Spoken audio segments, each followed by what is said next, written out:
Welcome to Knockdown. A interesting show, to say the least. It was quite interesting. I would recommend you look at it. I would. This was one of the few Impact Plus shows that actually was done pretty damn well. But I got several things I need to talk about before I get to this show. So you're going to have to buckle up with me. Because this is going to probably be a long video. It's going to probably be more than 30 minutes. I don't know. And I might not put many images in here, if any at all. I've been doing that lately because it seems to be a little more easier to get it out to you as quickly as possible because it takes up to an hour, guys. You got to understand, when I do my videos the way I normally do, with an intro, with images, it can take up to at least an hour to edit the video because I got to film it, then I got to edit it, then I got to render it, and then I got to upload it. It takes a while, so I found people like it a little bit better that way. But anyway, one thing I want to make clear. Was this at a caliber of an Empower? No. No. This was not even close to the caliber of Empower. From the oldest known promotion. Now, many people made the mistake of stating that this is the first true pay-per-view for women. We all know the Impact did it first. But, making it very clear, this is not to the same caliber of an NWA doing the first women's pay-per-view compared to Impact. They did more than a few pay-per-views for women, the first of their kind. But they did not have the caliber of an NWA. Yes, a weekend promotion, which is the oldest promotion. I have to say this clearly because I want to put this in the right context of what this show meant. Like Empower.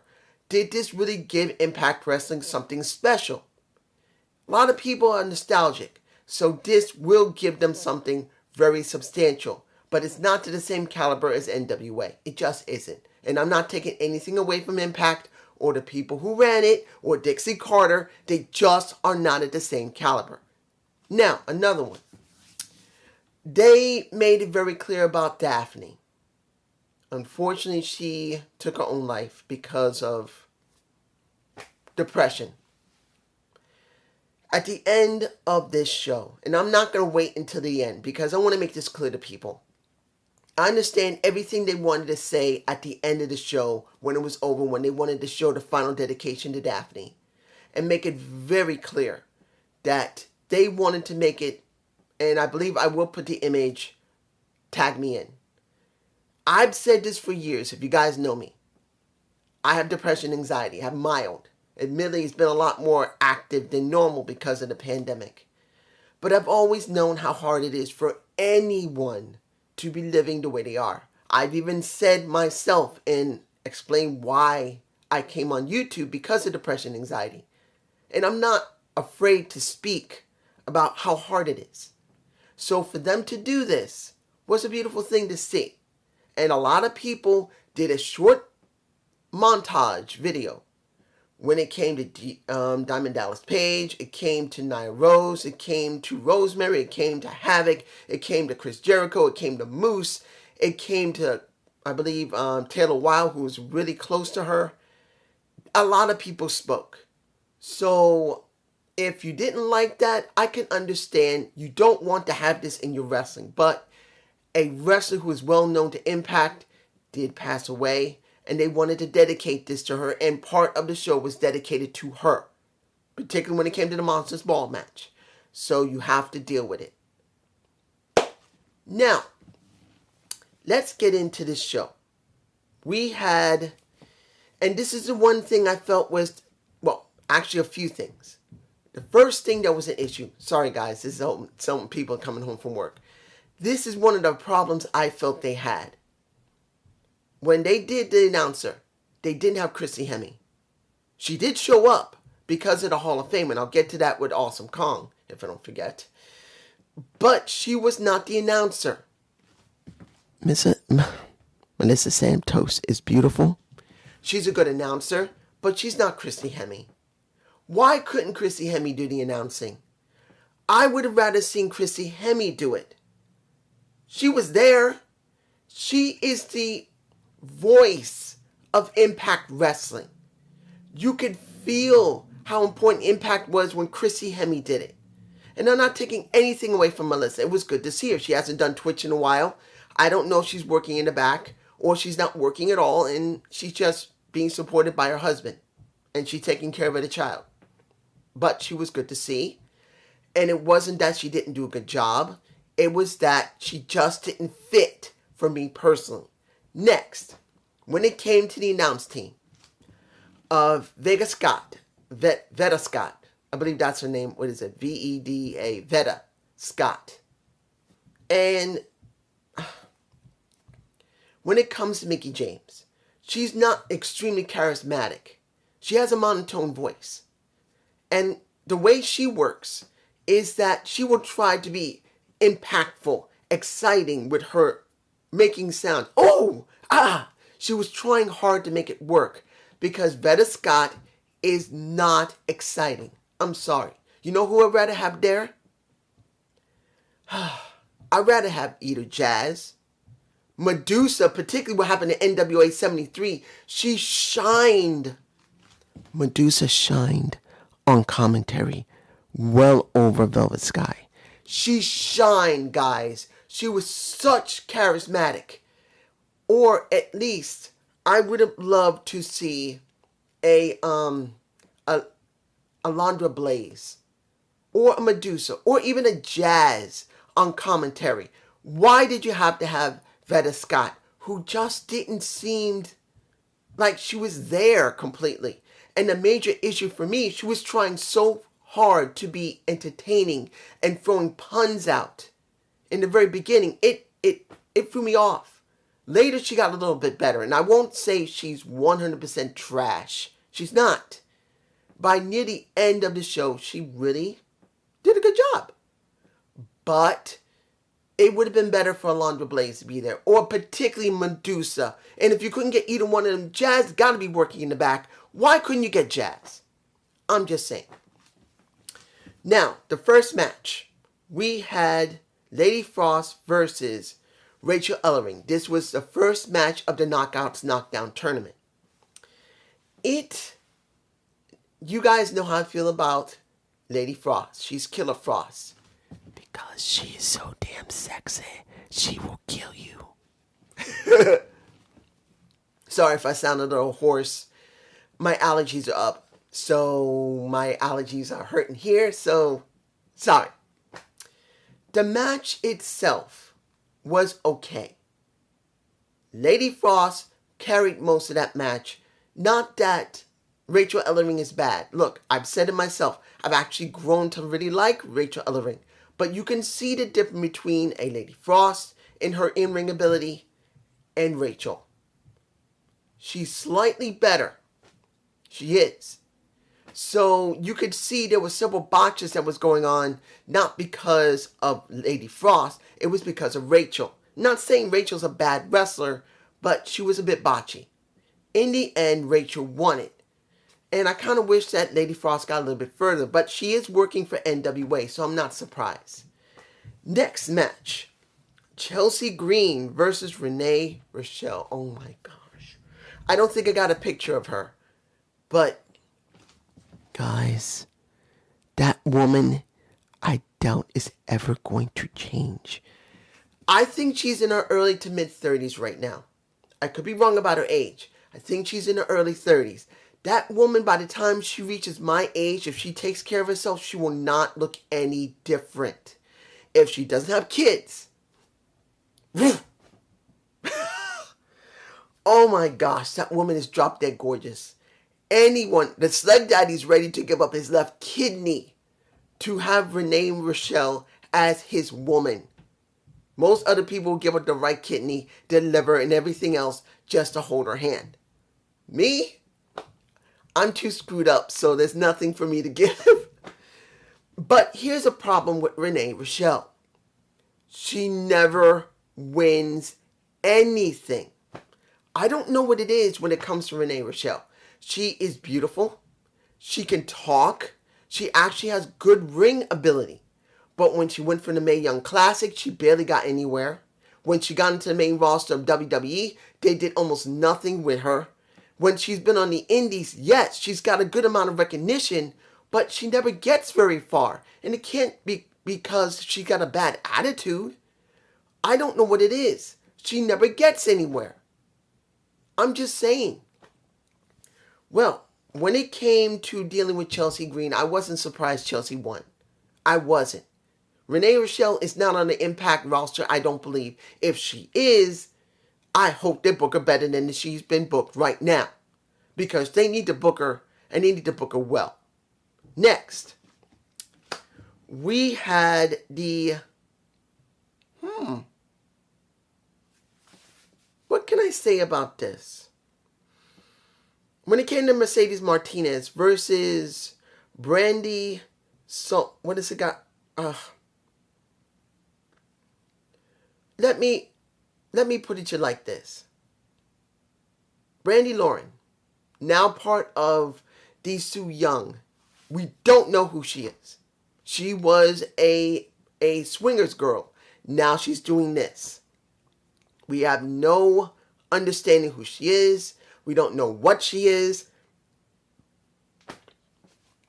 Mercedes wipes her out. And she should. But the problem for me is that this coming Impact. What will she be doing? Will they be booking her and showing her, or they're not going to show her again? Because those little snippets they've been showing her with Kimberly and Sue Young is not enough for me. I hope they will do something, but I don't know. Now, Tasha Steelz versus Jamie Segal. Segal, I believe that's her name. Former man who's now a woman. And I remember doing 73, no, not 73, when Empower happened, we saw her. And I was going, wait a minute, is that a man or a woman? And I even believe I said it. Because, let's be honest, there are women that look like men. There are men that look like women. And there's nothing wrong with it. But I was highly confused. Particularly when she had the voice, when she did her segment. I was going like, wait a minute, is this a guy? And when they were just beginning to do their intros, I had to go online. Well, I was looking online. I had to go over the wiki to find out if that was originally a man. And it shows that supposedly she is a man. She's 24 years old. There's nothing wrong with it. It's just that I wasn't sure. I was very confused. And as a wrestling fan, the one thing you don't want is to feel confused about a wrestler. That's one thing you don't want. You don't want to think about their orientation. They're only just supposed to wrestle. Flat out. When you look at Nia Rose, you don't see a former guy who's now become a woman. You just see a chick, just like she said in her original interview when she first appeared on AEW. She just wanted to be noticed as a regular chick. That's it. That just a woman. That's got the ladies areas, got the boobs. If you were a guy, you wanted me, stick it in me. I will enjoy it. A woman. Flat, well, counting if a woman is interested in that because they do have lesbians, let's be honest. But anyway, you get my point. But when it comes to Jamie, I was like, there's something wrong here. It was the way she was wrestling that was the issue, not the way she just looked. It was the way she was wrestling.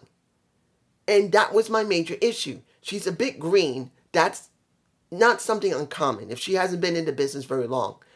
But her style of wrestling seems to be off. She looks like she's trying to be, what? Is she trying to be a high flyer? Is she trying to be a power wrestler? I couldn't tell. Not at first.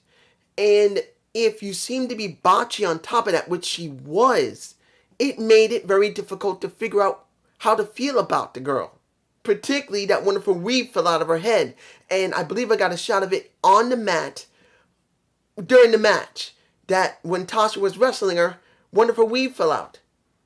And someone was laughing, which is not nice. Look, it was a regular woman, or guy for that matter, because guys get something in their head too because they go bald. Look at me. I'm balding, baby. I'm balding. I'm 50. I'm balding, baby. But seeing someone laugh because her You don't need to see me. I'm doing the Hulk Hogan. Seeing that someone is laughing because she lost part of a weave, I just honestly didn't it didn't settle with me. I don't care if you're a man. I don't care if you're a woman. There may be reasons why someone has that. Like me, I'm going bald. Maybe they might have gotten sick and they started losing their hair. You never know. And I don't like fans doing that to a man or a woman. So for me personally, I didn't find it nice. But in the end, when the match was done, it felt like it was dragged on a lot longer than it should have been. Tasha should have won it a while ago. And I realized she was going to win it because you can see the difference between the wrestling. This is Tasha. This is Jamie. Flat out, there you go. Now, let's go to the Hall of Fame. Well, announcement. And this is when Christy Hemme came out. And this is when it gets like, oh, come on. Why couldn't you let Christy just do the announcing? Please. I wanted to see her do the announcing because she has that distinct, beautiful voice that makes you feel like this is Impact. But she announces that a very great person is going to join the Hall of Fame, and it's Awesome Kong. I'm happy about that. She stated it on Empower. She's retired, and she comes out kind of limping a little bit, but she was wearing some pretty high heel shoes. So she was being a little cautious, but I think she seemed to be limping just slightly. She gets into the ring. She's very emotional. She's breathing heavy. And she makes it very clear she's honored and privileged to become a Hall of Famer of Impact Wrestling. And she was upset about what happened with Daphne. She made it very clear, like a lot of people did. But she made it clear. And this is about women being in the business, let's be honest. And there's nothing wrong with someone who had been in the business for a long time, who had to struggle through how women's wrestling was in the early 2000s, late 90s, early 2000s. She came in the mid 2000s, around 2004, 2003, I think. I'm not sure when. No, she had to be in there a lot longer than that. Maybe about the late 90s, early 2000s. But as simply put, she made it clear to leave the door open for anyone to come in. Now, I'm not against it. If she felt like it's still important to state now, when it's 2021 and women's wrestling is being highly promoted, but she still feels like, look, I really do believe this still needs to be done. Fine. She wanted to do it, more power to her. For me personally, I see it in this respect that women are being way more respected than they used to be. And no one's saying to say, well, shut your damn mouth, you're getting what you want. No. It's just about when it comes what you get, you don't bash it over anyone's head and try to use it to get somewhere. You want equality. You got it. Is it fully there? No. You can still say it, but don't bash it over people's head and try to make something out of it then it shouldn't be, saying that you're still being oppressed heavily when you're not. That's all I'm saying. And that goes for any race or creed or anything you care about. That's the truth. You want to be just like everybody else. You want to get smacked around like everybody else? You're going to get smacked around, and you got to accept that.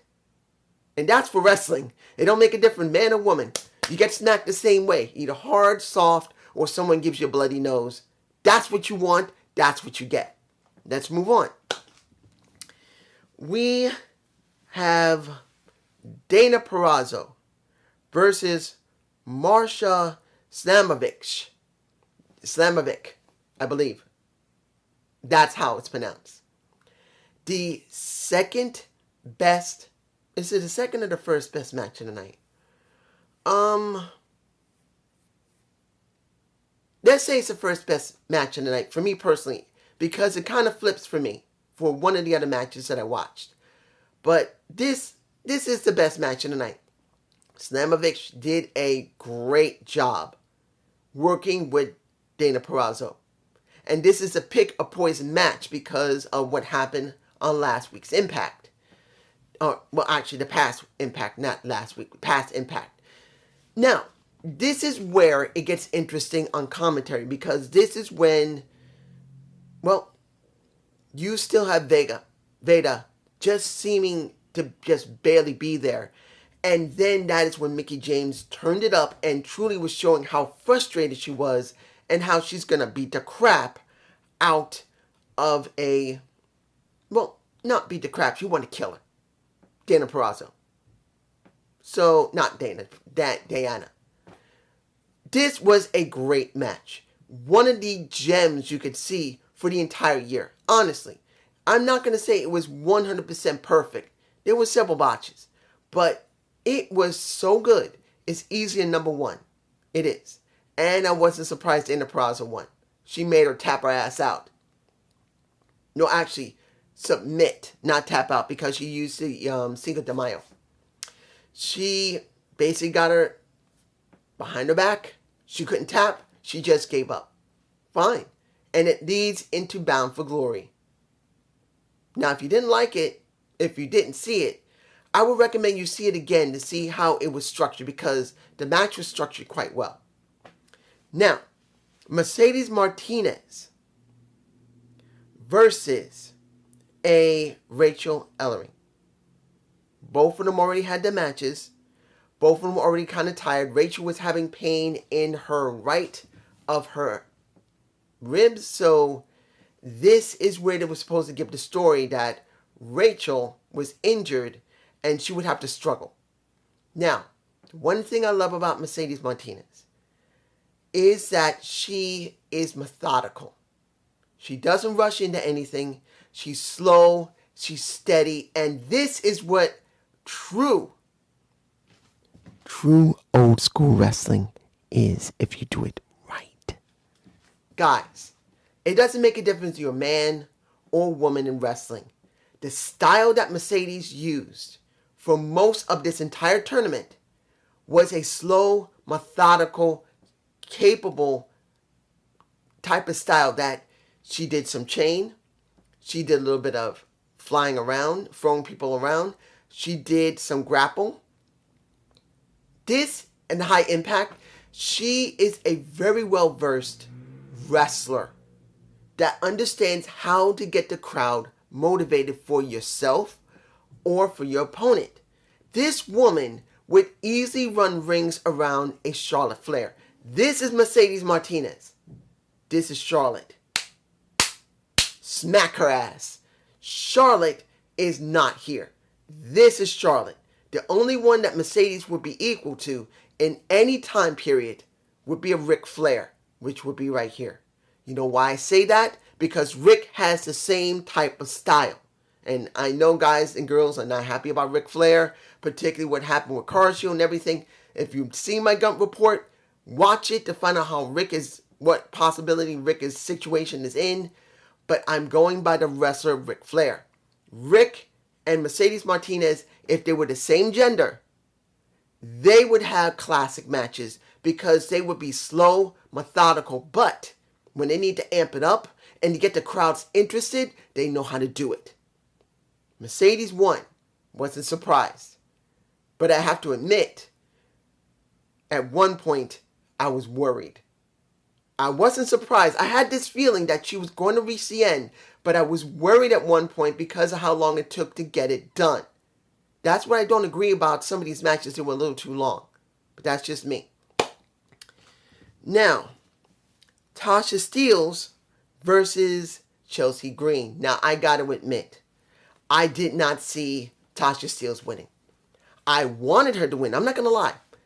By the time this match happened, and this is after the Perazzo and Zlamovic match, I did want Tasha to face Mercedes Martinez.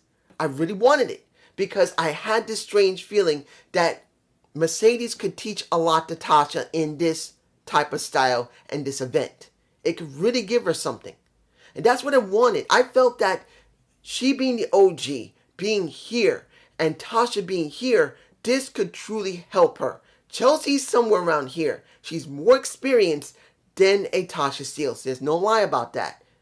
Tasha hasn't been in the business that long. So you could tell that this would be really good to elevate a younger talent. That's what I wanted.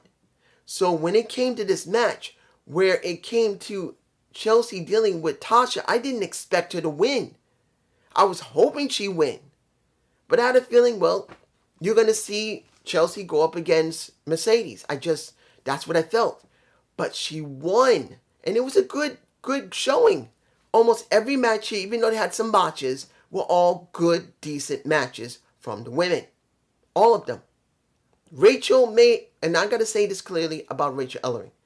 She is still greenish. She does botch a bit. But like I said, I still like her because she does seem to get some of the fundamentals right. And she is not a bad character.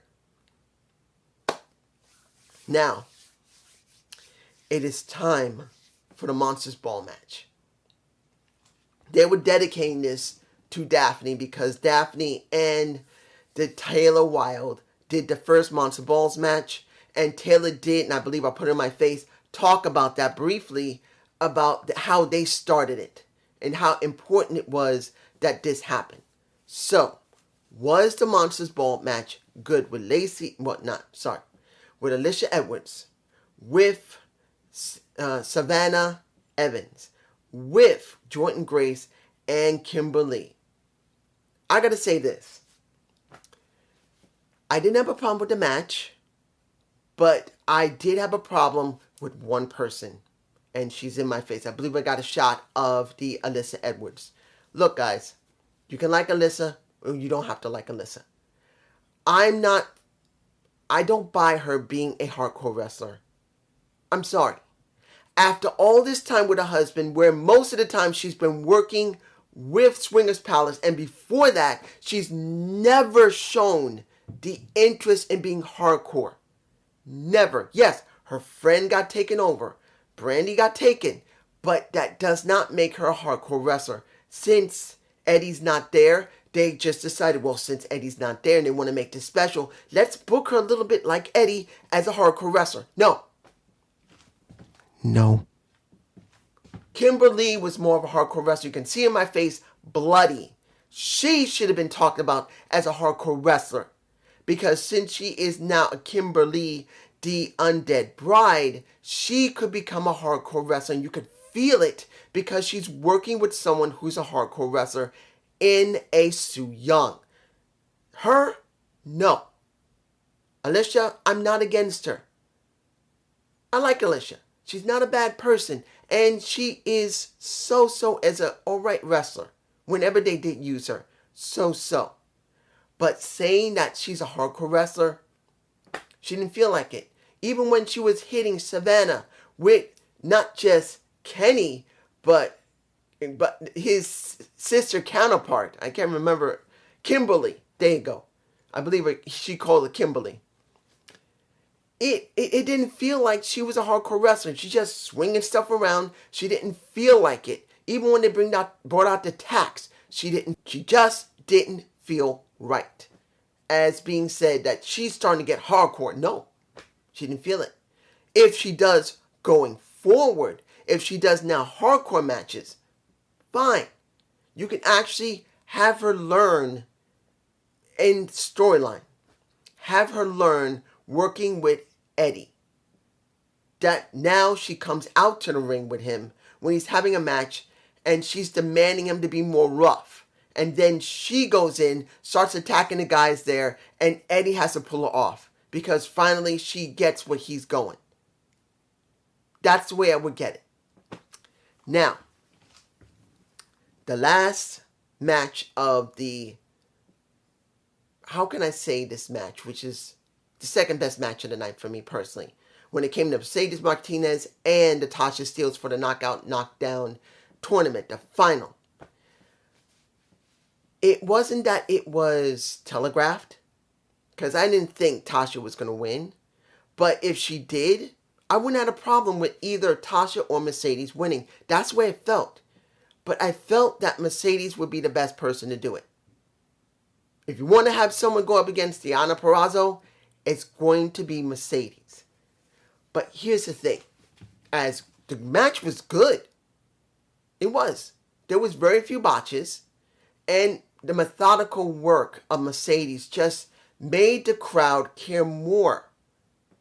That was the thing I liked the most. It was about making the crowd see that you can really draw them in, which they did get drawn in. There wasn't a lot of cheering, but it wasn't just about the cheering.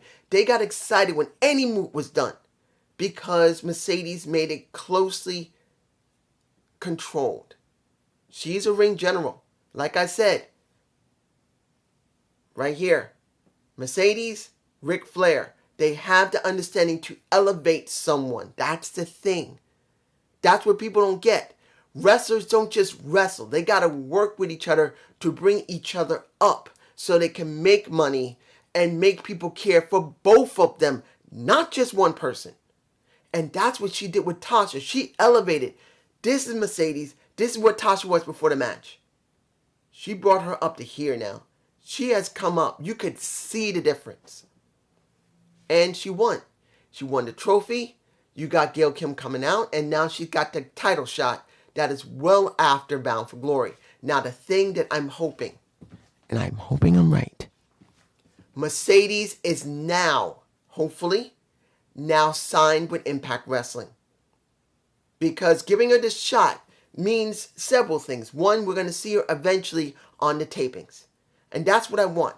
I want to see Mercedes on the tapings. She doesn't have to do the Swinger Palace stuff. She doesn't have to play around anything. She can just be a serious wrestler. But I'm hoping that she is signed and she's not doing this by taping basis, because they do that with Impact. They give you a taping by taping basis, from what I understand, until either they believe you're ready and they're willing to sign you officially, or they don't know and they leave it and then you're stuck. I'm hoping that's not going to be like that, but it is what it is. Finally, the last match of the night, which was about, 10:48 or 10:50? And that was and I kind of wish this was where Deonna Purrazzo and the Marsha Zlamovic or Zlamovic, I think Zlamovic, was Decay versus The Influence. They're my face. Honestly, I'd rather see this where Deonna Purrazzo was. Because I think Deonna Purrazzo would have been a better thing, and that she being the champion, even if it was a non-title, and it wasn't a title, it was non-title. Sorry, my stomach's hungry. This was what it should be. Well, it just sounds like I'm not getting it. I just don't believe that the tag match should have closed the show. It should have been Deonna. Honestly, the match itself was okay. The crowd was really hyped for it. So in a sense, it was the wisest thing to put it at the end of the show. It was, but by my humble perspective, it should have been where Deonna was. This cheering there was just as strong. Even a little more stronger. But still, I just don't agree with it. But the match was good. It was alright. In the end, DK won, which I wasn't surprised. This is Impact Plus. They don't normally do changes over very easily. And now, DK is going to need new people. Probably Tasha and, Savannah. There you go, Savannah. Savannah Evans is going to get their shot again. Which is sad, because that shows they got no teams. Unless we're finally going to see something from Su Yung. But I don't know. This was a good Impact Plus show. It was. I would recommend you watch it if you haven't seen it yet. But I'm not going to lie. Is it better than Empower? No. I'm sorry, guys. If you think this is the best one made ever, no. If you think that when it comes to the knockouts being the greatest that ever was, they were great. But when it comes down to it right now, as it stands, The knockouts are not like they used to be. They're a weak division because Impact has made them weak because of what's going on. And it's not because of the pandemic. They just don't have enough women. They never had enough women, even before the pandemic happened. They didn't have enough women. They didn't think that much about the division. Hell, look what they did. They gave remember, who left the women's division to go to the men's division and to get the men's title? It wasn't enough that Tessa Blanchard was dominant. They had to throw her onto the main title, and they didn't book her right anyway. They made it about her being a woman, not about her being a wrestler. Remember what I said when it came to Awesome Kong. It's about not seen as a woman's wrestler, but a wrestler. So you need storylines that fit you as a wrestler, not about your damn gender. So when it came to it, this is what you get. And I hope you enjoy this. Oh, I'm really hungry. I hope you enjoy this, and I will get this up as soon as I can. Have a good day. Have a good night.